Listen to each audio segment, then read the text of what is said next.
Good morning everyone and welcome to Kurri Kurri. We're here on the land of the Awabakal and Wanneroo people, and I pay my respects and I welcome you wholeheartedly to Kurri, the town so good they named it twice.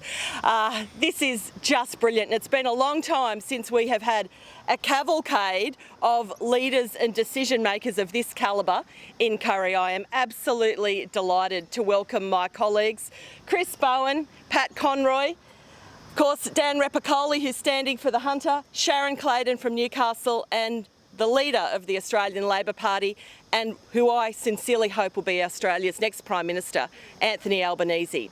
We're here today to make a really important announcement for this town, but not only this town, this region. The Hunter region has been the powerhouse, the engine room of not only the Australian economy and the New South Wales economy, but the Hunter economy. And the announcement that we are making here today will not only back in that, but it will see this town, this region, this state and our country thrive into the future.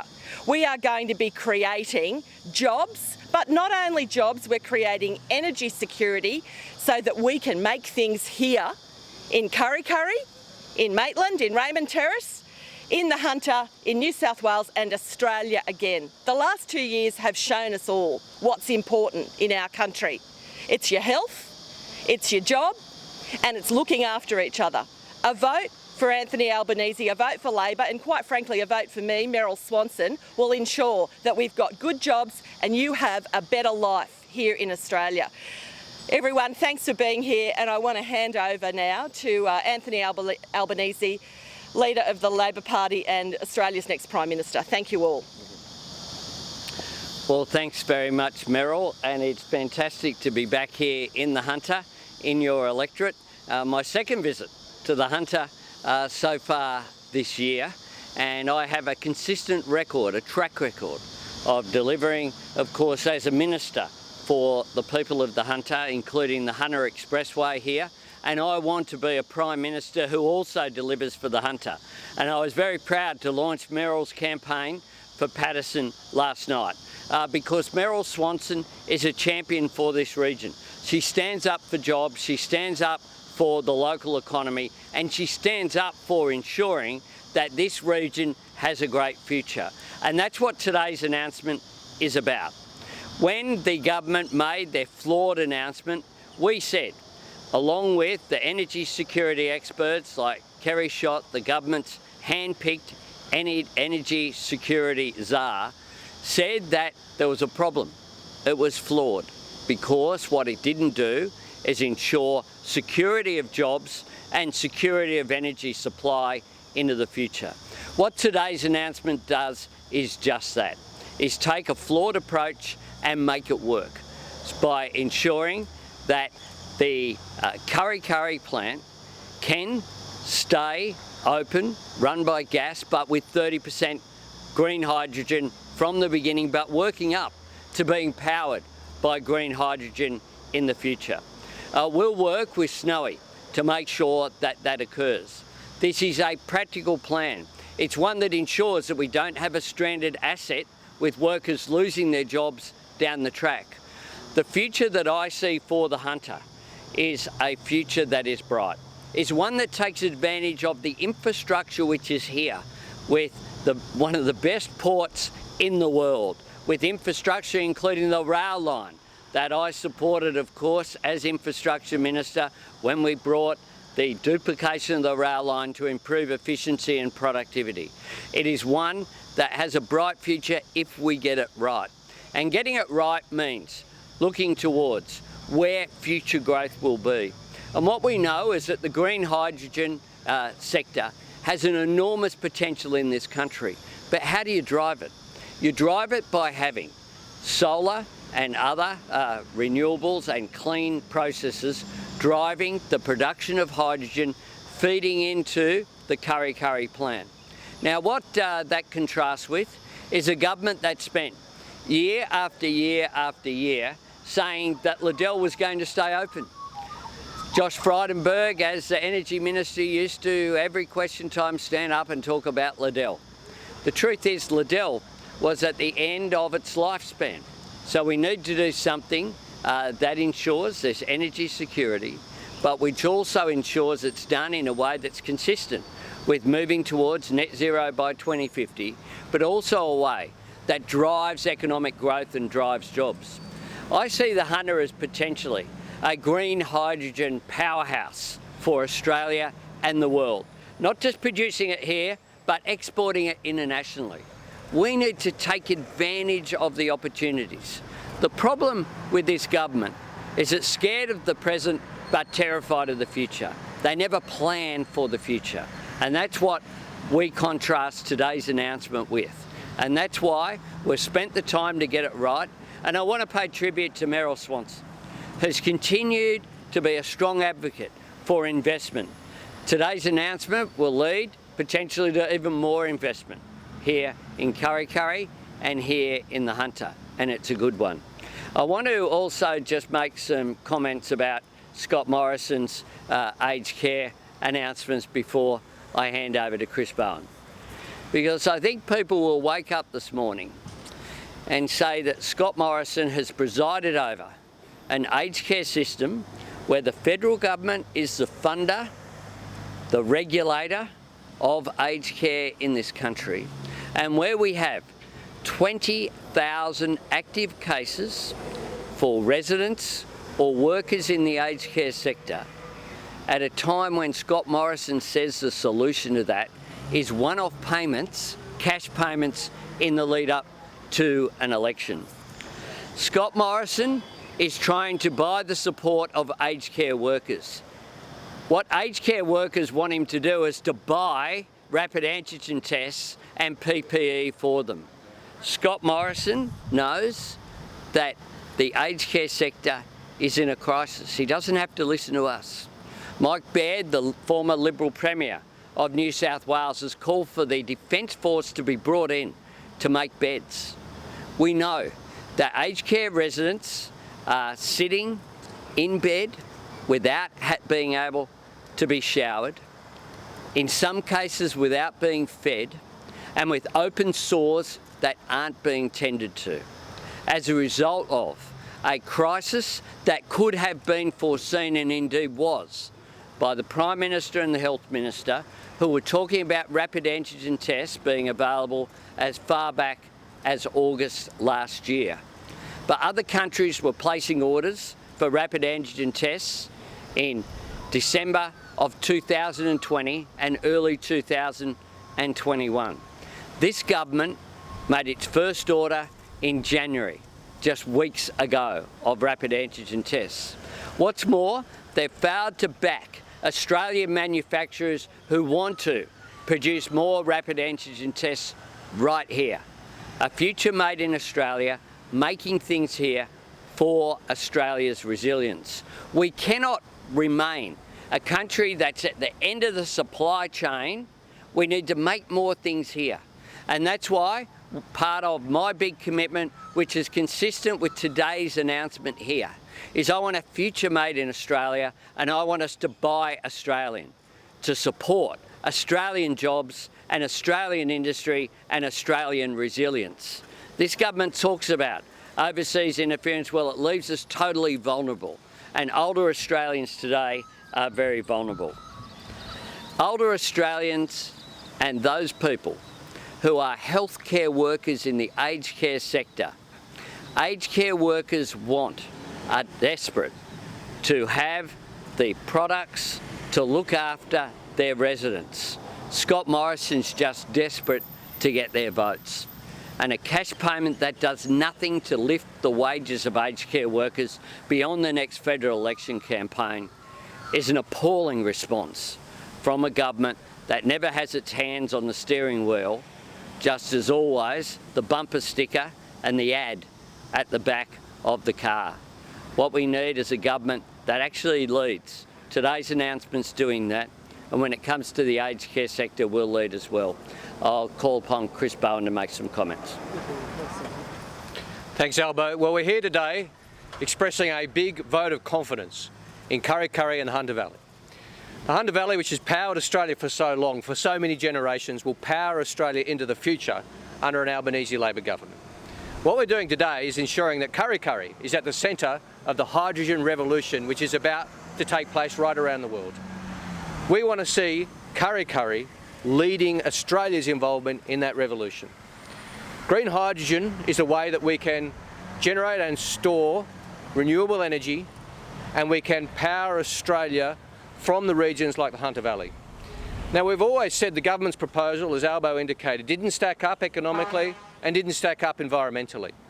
But our proposal stacks up environmentally, it's consistent with our commitment to net zero by 2050, and it stacks up economically because it's an investment which will last.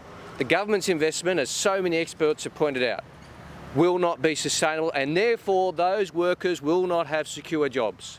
Under an Albanese Labor government, these jobs will be secure because we'll be leading the global green hydrogen revolution. So we want to see this plant up and running on the same timetable as the government, but we want to see it converting to green hydrogen, and we'll be working with Snowy Hydro to ensure 30% and then 50% and then 100%, in keeping with the best practice. So if the people of Australia vote for an Albanese Labor government, there'll be a green hydrogen plant here in the Hunter Valley. If the people of South Australia vote for Peter Malinauskas on March 19, there'll be a green hydrogen plant in South Australia, complementing each other. Only Labor has the plan to ensure that Australia is part of and is leading that hydrogen revolution. The government called hydrogen snake oil at the last election when they were running around with a dishonest campaign. They're missing the boat. It'll take an Albanese Prime Ministership to ensure that Australia, and importantly the Hunter Valley, is at the front of that revolution. The world's climate emergency is regional Australia's jobs opportunity, and nowhere is that more the case than here in the Hunter Valley. I want to thank Meryl and all the Hunter colleagues for their advocacy of the Hunter Valley, and under an Albanese Labor government, Kurri Kurri and the Hunter Valley will be at the heart of the hydrogen revolution. Happy to take questions. Mr Albanese, Labor's basically spent the last 12 months bagging this project and saying it's a waste of taxpayers' money. What's behind the sudden change of mind? What we said was that it was a flawed project, and the government's proposal is a flawed project. What we need to do is to make it a project that provides sustainable jobs, that provides job security and energy security. And our proposal will do just that. So the problem for this government is it's never able to look beyond the 24-hour news cycle. They've been found out, now they're searching for a second decade in office, whereby people are saying to themselves, you know, is this all they got? What they want is a government that's prepared to lead. As Chris Bowen said, when Labor put forward our hydrogen policies at the last election, the government said it was snake oil. They said that electric vehicles would end the weekend. This is a government that never looks forward. And the problem with the government's proposal is that it was considered by none the less than Kerry Schott, the head of the Energy Security Agency, as something that didn't stack up. And the problem is that we shouldn't deliver investment for a stranded asset. That's not good use of taxpayer funds. The reason why the private sector wouldn't step up is because it didn't stack up economically. What this proposal does is drive support for green hydrogen. Is take the investment that's there and we say, you know, we're never going to knock back investment for the Hunter. Investment for the Hunter is a good thing, but it needs to be the right investment.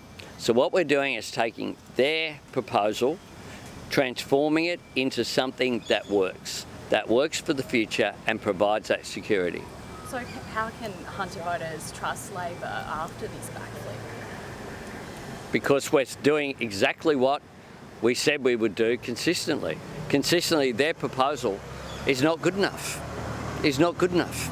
We stand by all of those comments that we made on the basis of the comments that every energy expert and every economist said that that was the case. But we've worked this through with people in the energy sector and with proper analysis. We have an exciting future going forward in terms of green hydrogen. Australia can be a renewable energy superpower for the world. We can be if we get it right. This is a part of getting it right. And when we announced our Powering the Nation plan, we announced 604,000 new jobs would be created between now and 2030. and 5 out of every 6 would be in the regions. What we've consistently said is that the action on climate change is good for jobs, and it's particularly good for jobs in our regions. It's good for growth in our regions. That's where the growth is going to be. So if you've got a region like the Hunter that has the infrastructure in place, it has an enormous advantage. That's why green hydrogen is being looked at in Port Kembla in the Illawarra, now in the Hunter with this proposal, in Gladstone in central Queensland, and in South Australia, as well as, of course, in Western Australia. It's no accident that you're not going to have a green hydrogen industry delivered in Marrickville in my electorate. What it's going to be, where it's going to be delivered is right here in Kurri Kurri, creating jobs, good quality jobs, good paying jobs that provide secure work into the future and that provide a growth into the future. This is an exciting day, and I think for Merrill and for Dan Repicoli, our fantastic candidate for Hunter, and the other members from the Hunter who are here today, it's a good day. It's consistent with the approach I have for the Hunter, which is imagining a better future and then setting about creating it. Where will you source the hydrogen from, and how much will it cost? One of the things about this site is that some of the hydrogen can be sourced from solar that can be constructed on site. There are a range of proposals to do just that, and the site is an appropriate one to be able to feed in to ensure that it is green hydrogen. There is a difference between green and blue hydrogen. We're about best case. And Labor always does this. If you look at, I was the communications minister at the end of our time in government, and I well recall a debate that occurred then over something called the National Broadband Network that was about regional Australia and about overcoming the tyranny of distance. And we were rolling out fibre to every home and business. And the government said, don't worry about that, we'll just go with old technology. We'll go back to copper, and they bought enough copper with your money, taxpayers' money, to wrap around the world, not once but twice. And as a result, you have a flawed multimodal system whereby you have some people getting first grade and some people getting third and fourth grade. That just doesn't work. And what they've had to do is to go back and retrofit. And we've said we'll add more than 1 million homes to that if we're elected, because frankly you need to use best technology. That's what we're saying here too. Best technology is how we use green hydrogen to drive jobs for the future, to future-proof this asset. The government said for so long that Liddell would stay open. They said that for year after year after year, rather than plan for what happened post the closure of Liddell, post the closure. What we're doing here is looking forward, making sure that there's secure jobs created, good paying jobs, as well as sustainable jobs, and something that will drive investment in the region and will enable the Hunter to be a powerhouse of what is one of the world's growth industries. Mr Albanese, one of the principles behind the Kurri Kurri as it stands at the moment is to ensure one, energy security when Liddell closes, and two, to keep down the pressure on power prices. How will your plans affect household power prices? It will have no impact, but over a period of time, of course, what we know, just as it used to be the case. Remember that renewables needed a bit of a leg up. Guess what? Now the cheapest form of clean energy is through renewables. That is something that is happening. And what will occur over a period of time as well is that the costs of producing green hydrogen will fall. They'll fall substantially. And we know from experience that that's the case. The question here is, do we commit the mistakes that have occurred under solar and wind that have occurred on this government's watch? In 2013, they were elected saying they would abolish the Clean Energy Finance Corporation. they would abolish ARENA, they would get rid of the renewable energy target, and they would get rid of all of the measures that were put in place to give Australia a chance of maximising the opportunities for jobs and economic growth coming from action on climate change. They said all of that, and because of that, all of the solar panels, and we have more solar panels per capita than any country in the world on our roofs. Why have we done that? Sure, some people have done it to help the environment, but the big driver has been people who put solar panels on their roofs to drive down their energy bills because it makes sense. And businesses are doing the same thing. They're moving to renewable, clean energy because it drives down their power bills. It makes sense. But in the meantime, we've missed out. All those solar panels on roofs of businesses and homes are built in China or built overseas with Australian science, innovation and technology. That's the tragedy here. There is Australian innovation in every solar panel in the world, but we're not receiving the advantage. We have an opportunity here of first mover advantage. First mover advantage in green hydrogen. We have enormous assets. We need to take advantage of it and become a renewable energy superpower for the world. The government wants to... Do you want to? Yeah, you're fine. The government's hoping to have this project up and running by the end of next year. If you were to win the election, say in May, how would you deal with the necessary approval process, which you would have to, at least part of it would have to recommence again? Well, it had the same timetable. It had the same timetable. One of the reasons why the government has already made a couple of purchases of turbines for this plant. Can I say this? They've been in government for almost a decade. Had they moved taken a common sense approach and not gone on with their approach of Liddell will be open forever, which is what they said, and they used to sit in the Parliament and go on and on about it every day. They never talk about that anymore.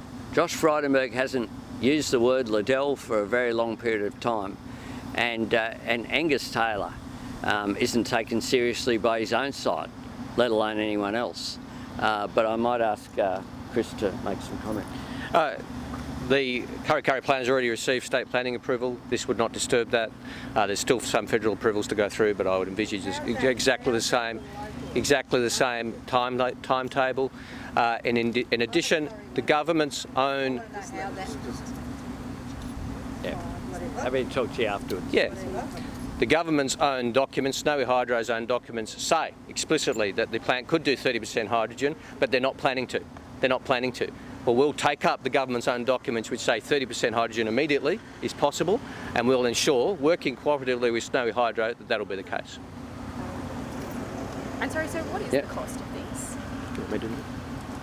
So we'll allocate up to $700 million in an extra equity investment to Snowy Hydro, in keeping with the normal budget treatment. That is an investment to make money for the Commonwealth. I note that the Angus, if I could just say up front, Angus Taylor, I said this morning, old mate Angus, has been out saying, where's the business case? I mean, seriously.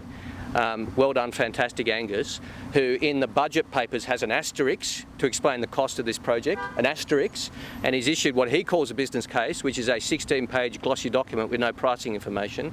We don't take advice from old mate Angus. What is the cost of hydrogen per kilo? Well, the cost of green hydrogen, it depends on how it's made, whether it's green, blue, grey, gold, pink, turquoise hydrogen, all the different types of hydrogen around the world. And there is actually no green hydrogen being produced in Australia in any meaningful sense. The only small plant at the moment is in Horsley Park in my electorate. So this is a tiny industry which is not producing commercial green hydrogen as we speak. But by 2030, the world will be completely embracing green hydrogen. It'll be 30% of the world's energy transactions will be hydrogen by that time frame from nothing at the moment. So there's no commercial green hydrogen, there's no cost at the moment, but we will ensure that in Australia green hydrogen is at the forefront of this global revolution. Thanks very much. Done? Just a couple of questions for the network. Sorry, Sure. What role do you see gas and coal playing in Australia's future? Well, it'll continue to play the role that it's playing now. And the plan that we put out in terms of powering the nation doesn't envisage any impact on existing energy structures which are there. in terms of all of the power plants which are there will be on exactly the same time frame. That's why we put out a fully costed plan that is in great detail, unlike the government that just had a pamphlet. And sorry, when and how would you plan to start paying down the nation's debt? Well, I do find some irony. This government has created $1 trillion of debt. And I'll tell you something they could do for a start to pay down $16 billion. They could take the $16 billion that is in the budget at the moment of decisions taken but not announced. And they would take that and make sure that isn't spent for political purposes. That's one thing they could do. We also would have $20 billion less debt because we wouldn't have designed JobKeeper in a way that gave money to businesses that were increasing their profits. This is a government that have used taxpayers' money consistently as if it was Liberal Party money. What we will do is use every taxpayer dollar for good purposes to build the nation, whether it's projects like this or whether it be the Hunter Expressway, which we built the last time we were in government. Would you do a deal with Greens to form a government? No. Craig Kelly has been targeting this area quite intensely. How do you plan to counter that? Well, Craig Kelly, of course, was handpicked by Scott Morrison to be the member for Hughes when he didn't have the support of his own party locally. So what we would do, well, we'll continue to point out that a vote for Craig Kelly or a vote for One Nation is a vote for Scott Morrison. If you actually want to change the country, if you want a country that stands up for workers' security, if you want a country that supports same job, same pay for coal miners in this region, if you want a country that delivers better living standards with cheaper childcare, that defends Medicare, and can I say happy birthday Medicare on today, of course done by federal Labor. And what we've seen from this government is a continuing undermining of Medicare. Craig Kelly's voted for all of that. He's voted for all of that. And if you want to change the government, you should support Meryl Swanson here in Patterson and support Dan Rapicoli becoming the member for Hunter. Thanks very much. I've just got a couple of network questions. Sure. Is there a specific problem that you have with providing the cash payments to workers? What is the problem you have? No problem with paying cash payment to workers. The problem here is this is a cash payment in the lead up to an election with no sustainable increase in their pay. Why is the government not providing support for aged care workers on a permanent basis? There's a case before the Fair Work Commission where the federal government is refusing to support a submission saying they should have their pay increased. So aged care workers will be onto this bloke. He's not interested in them, he's interested in their votes. And they won't be conned. They know they've been left behind by this government. This government's refused to meet with aged care workers on so many times who've been talking about the crisis that is there. It's too little, too late. These are one-off payments just in the lead up to a federal election. Aged care workers will see through this. They know that they've been neglected by this government just as aged care residents have been. Does Labor support an increase then in the hourly rate?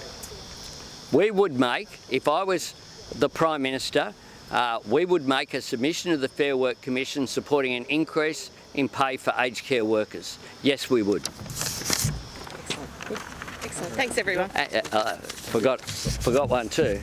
And the other thing that the Royal Commission showed when it came to aged care workers is that you need to deal with something about the aged care workforce. There aren't enough aged care workers there, and you need to deal with that. That's something that's been ignored by this government. And you could start by having a nurse in a nursing home. Under this government, there's no guarantee that there'll be a nurse in a nursing home. That makes no sense. You need more nurses and you need more aged care workers because older Australians deserve to live out their later years with respect and dignity. They've built this country. They deserve nothing less.